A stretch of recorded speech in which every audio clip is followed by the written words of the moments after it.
All right, well, we're going to talk about the COVID vaccine now because the FDA and the CDC has authorized a fourth booster for tiny babies. So let that sink in for a little bit and we'll tell you why, how. Little babies. Still not approved. It's Still not an approved vet. No, it's not. It's not approved. It's got authorization for emergency use only. So we're going to try and quantify, do we have an emergency?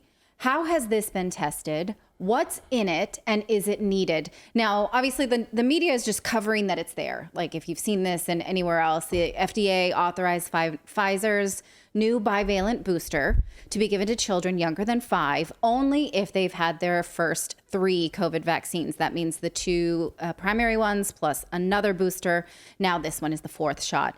And this is for babies 5 and under. So previously they had only been giving this bivalent booster to children older than 5.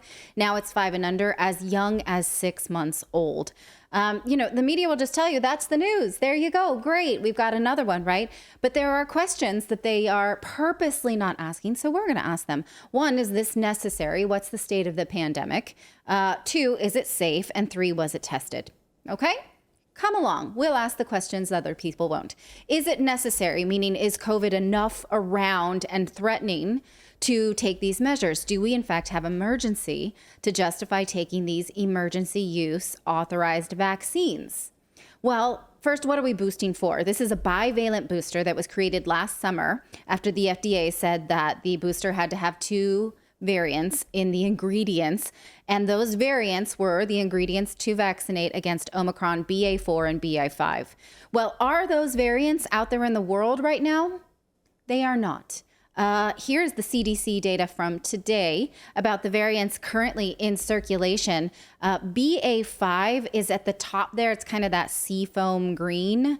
BA4 is at the bottom in that, like, I want to say like baby poop orange is the color that it is. It's not, BA4 is barely even on the chart. It shows us it's responsible for 0% of cases in the US. BA5 has not been the dominant variant since last summer. And even then it wasn't dominant. It was just one of a few, and barely been recorded since February of 2023. So do kids need a vaccine for variants that are not in the world right now? Well, when the media asks that question, they can always drag out some expert saying we still think it's effective against future variants. But do they have proof of this? Do they have studies? A little. Here is what they have right now. The CDC is showing data from a study done between December 1st and January 13th, showing slight protection against testing positive for COVID and having symptomatic COVID. It is by no means conclusive, and it was based on modeling, not clinical trials. So what they did is they took models from people who were going to pharmacies for COVID tests, and they found that people were slightly less likely to be positive for COVID and symptomatic with COVID if they had the bivalent booster compared to those who had only had the primary vaccination.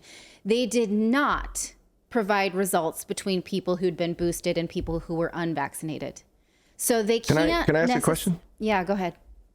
Well, I just got a quick question because are they blood, like taking blood from some people that are going in to get tested? Because we know the PCRE tests don't show anything. Like the person that invented that said that cannot show COVID. So it's like, are they pulling it from there? Like, where are they finding all of these variants? They do have a way that they're estimating. And the way that they're testing the strains, and it's a little complicated. They specify it. I will link to the study so you can see how they know which strain they've got based on, again, it's based on modeling. So it's not it's not on blood drawn. No, and they can't test, they're not testing blood, and they're taking people's word for vaccinations. Like if you come in and say, I had the 2nd booster, but not the 3rd, or had the 3rd booster, but not the bivalent booster, then they take your word for it. And you may have lost track. So there's another way this data may be unreliable. Highly scientific. But again, so they're saying that people who have had this 4th booster are a little bit less likely to get COVID than people who have only had the first rounds of vaccination. They're not testing against unvaccinated people, which would be a much different thing. Right. So they're saying that if you've had the fourth, because we do know that once you've had the second and third and fourth boosters, it shortens the effectiveness of how long the booster is for. They say that the vaccine's effect wears off after 120 days. And so, they're making all kinds of inferences about people who were vaccinated at various times. And that could vary greatly because you could have just got your third one, so be ineligible for the fourth, but that's very different than someone who had the third 6 months before that and had it wear off. So this is a very unreliable type of study. What it did show is that the people who said they had recently had the bivalent booster had about 48% protection against XBB.1.5. You have to decide for yourself whether or not that's an impressive number. 48% less likely than people who have had the primary vaccinations. What were you going to say, David? Well, I was just going to say again, it sounds like it's all based on absolutely no actual testing. Because like when they keep saying they were tested against, like what test? Like I really want to know what kind of test they're doing. They only took modeling from people who had gone into pharmacies for COVID tests. They took that data and said, like, they just basically went to a pharmacy and said, can we please have your most recent COVID test, data? And they said, okay. So it is based on the PCR test is what is then what they're saying. I believe it's based on the PCR test. I would have to go because, like I said, there are three different ways that they determined who has which variant. And it's a little complicated. I don't want to get in the weeds right now, but read it for yourself. But what I know for sure is that it's not any more effective than what they were able to observe of 48% against XBB.1.5. Because what they're trying to measure here is this BA4, BA5 bivalent booster effective against XBB.1.5? Anyone who's been able to tell you that it is are guessing. By this data, they're still kind of extrapolating and using modeling, not actual tests. And we know this. In fact, when we covered the bivalent booster coming out last fall, we went over an article in NPR where they were able to take an immunobiologist at the University of Arizona College of Medicine in Tucson who was working on the bivalent boosters and speaking to the media about it, and said, like, yes, we don't have human trials. We're going to roll this out. And here's what he said. We're going to use all of these data that we've learned through not only this vaccine, but decades of viral immunology to say the way to be nimble is that we're going to do all those animal studies. We're really not going out too far on a limb here. They were able to sort of say, we can cross-reference decades of data on vaccines and use animals, and we think that's good enough. And in fact, that's what happened is they rolled out the vaccine, the bivalent booster, last year based on only animal testing. Well, with all that accurate testing and all of this information, and they're going to give it to kids, and we're now moving to babies, then why is it not approved? We're going to get...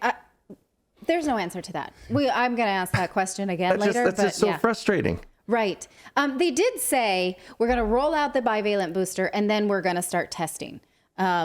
After we've already started to give it to people. We have not seen that. We're going to feed you the peas and then we're going to test it for poison. Yeah, right. Live beta test. Like, we haven't tested this internally. We're going to roll it out to the masses and see if this thing sticks or not. Well, let's just quickly check in on the state of emergency, whether or not COVID is actually going up or, a concern in the U.S. We'll take a look at this data taken today. It goes through March 15th of 2023. You can see case numbers, deaths, hospitalizations, all dropping precipitously. Emergency. And what is the CDC's data on hospitalizations? They give it to you from the start of the pandemic. I could have condensed it, but I decided to show you the whole trend starting in March of 2020 through March of 2023, where we are now. Gosh, we've been at this for 3 years, COVID. But take a look. So this gold line, or what I'll call baby poop color line, is children younger than 4. And the gray line is children from 5 to 17. And it does show hospitalizations going down, even though children have not received this booster yet. And it does show a spike in winter months. Well, and I love the headline here, rates of COVID-associated hospitalization. Like, what the hell does that even mean? Associated. So you're in the hospital. Right. And then you get COVID while you're in the hospital?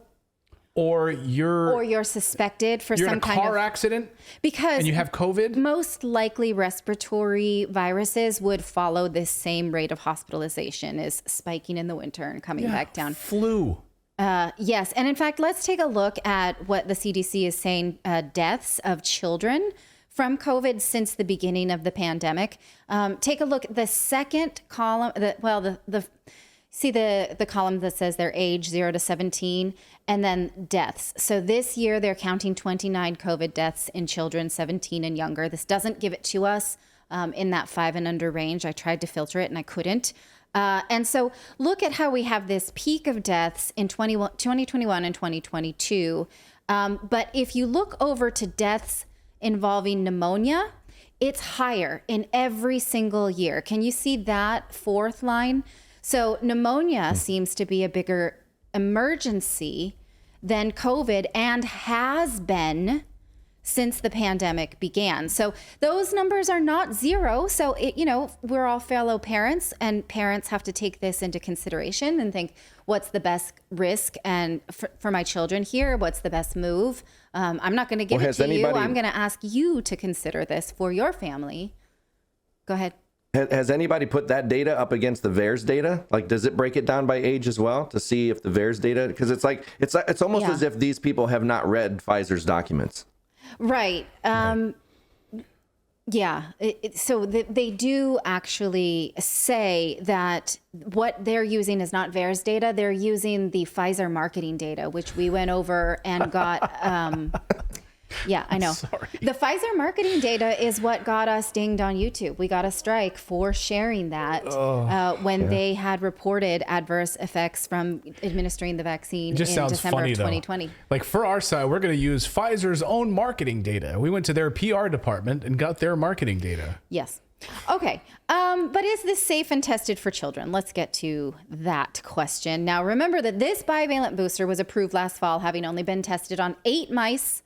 In August, Pfizer said they would roll it out first and then start clinical trials second. We don't have any results from those yet. I am holding my breath and turning blue in the face, but they have since tested it on children. According to the press release, 60 children to be exact. Here is what they said here about those 60 children. We're going to pick it up from the middle of this paragraph here after it says 60 children had completed their primary vaccination with 3 doses of monovalent Pfizer vaccine and received a booster of the Pfizer original vaccine and this bivalent in the clinical study. And then 1 month after receiving that, the study participants demonstrated an immune response to both BA4, BA5. So what they're telling you here is that these 60 children showed themselves to be resistant to BA4 and BA5. Maybe, just maybe, because BA4 and BA5 is not in the world is why they were testing negative to BA4, BA5. It could be. You think? Right. Well, but the BA4 showed a 0.0%, so it's like that doesn't really even exist. But it's not here. But if it happens to somehow make its way here, you're going to be good against it. How do we know that? You're going to be okay. It just is. Right. So you're very likely to test negative for BA4, BA5 because there's about 0% chance that you'll be exposed to it. But we're going to say that the vaccine was the thing that made you resistant. Not we. They are saying this. Yes. We're not saying this is what the press release is saying. Did they test it against XBB.1.5? No, they did not. But they cross-checked it with studies of the primary vaccine, and they felt pretty good about that, they say. So again, it's up to you to decide if you feel good about that too. Recall that, again, Pfizer's primary dose was approved by the FDA and only for emergency use authorization. Now, given that the data we just showed you showed that pneumonia is more of an emergency than COVID by the death numbers for children, we're not sure right now why the vaccines would continue to be used with emergency authorization. And the FDA shows no signs of going through full approval in any time in the future. I just kind of want to explain why that's such a big talking point for me and why I'm always like saying that over and over again, because the fact that it is not approved removes liabilities for them. That's why it's important. Yeah, it does. Right, because it's under the Pentagon's umbrella of emergency use. So, it's technically wartime. And if you want to look at it that way, it's wartime. And so we have special war powers. And the Biden administration has extended his own emergency use powers as a wartime president for COVID. Yeah. Because a normal drug that's approved, FDA approved, if even 25, we learned this in Dope Sick, if 25 people get injured, they put a black label warning on it. 50 people, it's pulled from the market. So they're outside of those limits now because it's emergency use. Yeah. All right. Well, I've presented you with the data. Now that's for you to do with as you please. You're a grown person, I assume, and you should make the best choices from your family, and the media should not be holding this discussion from you. So we've had it. Thank you so much for watching this segment here at Redacted. We are live every day at 4 p.m. Eastern Time, trying to share the stories that the mainstream media will not cover. You should also come over and join our community of Redacted Rebels over at redacted.inc. That's our private locals community where we can share exclusive content that we simply cannot share here on YouTube. Come over and join the rebellion together right now by going to redacted.inc. We'll see you next time.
Let us know what you think of this in the chat. We really appreciate your response and your contributions and your sharing of your stories. We hear them, we see you, and we appreciate you. Like I say, often we have the smartest audience in streaming media, I believe. We do. We get our, your emails are so kind and they're thoughtful and they're detailed and you provide amazing links and things. So we really, really appreciate it.